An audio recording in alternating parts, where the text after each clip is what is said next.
سلام به کانال من، خوش اومدین. توی این ویدیو میخوام براتون در مورد اینکه حداقل وسایلی که برای کشیدن آبرنگ نیاز داریم چیا هست و حدوداً چقدر باید براش هزینه کنیم توضیح بدم. اولین گزینه مقوای من از مقوای فابریانو 50% کتان 300 گرمی استفاده میکنم. سایز اصلی این مقوا 50x70، این الان برش خورده شه که من دارم. 300 گرمی بودنش باعث میشه که آب رو از خودش عبور نده و 50% کتانش برای اینه که لطافت کار و ظرافت کار موقع کار با آبرنگ خیلی بیشتر بشه.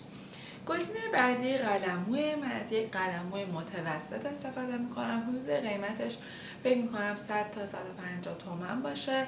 در مورد مقوا هم اینم 150 تومنه، ولی این نه، این 150 تا 200 خورده قلموه. شما یه قلم متوسط میتونید برای شروع کارتون استفاده کنید. گزینه اصلی آبرنگه که من از آبرنگ افرا استفاده میکنم. خیلی آبرنگ خوبیه، پالتش هم داره با خودش، دیگه نیاز نیست پالت تهیه کنی. این تعداد رنگش قیمتش فکر میکنم 500 و خورده ای باشه. شما میتونید تعداد رنگ کمترش هم استفاده کنید، نیاز نیست انقدر تنوع رنگ داشته باشه، میشه اینا رو ساخت. گزینه بعدی آب پاشه که برای پاشیدن آب روی مقوا و اینکه از یه ظرف آب استفاده میکنیم. یه چیز دیگه هم نیاز داریم که دستماله. من الان دم دستم ندارم.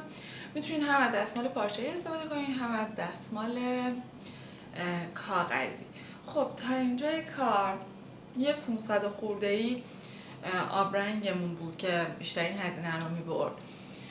یه دونم 150 این حدودا مقواه که میشه 650 حدودا، حالا اصلا نه 700 و 200 تومن هم اینه 800، حدودا 800 تومن هزینه. حالا آب پاش فکر میکنم تو خونه همه باشه. یه ظرف شیشه‌ای آب هم میتونه ظرف مربا، ظرف شکلات، حالا من از این ظرف استفاده کردم، فرقی نداره. یه مداد و پاک کنم نیاز دارین که خب اول از همه طرحتون رو میکشین، بعد کار با آبرنگ رو شروع میکنین.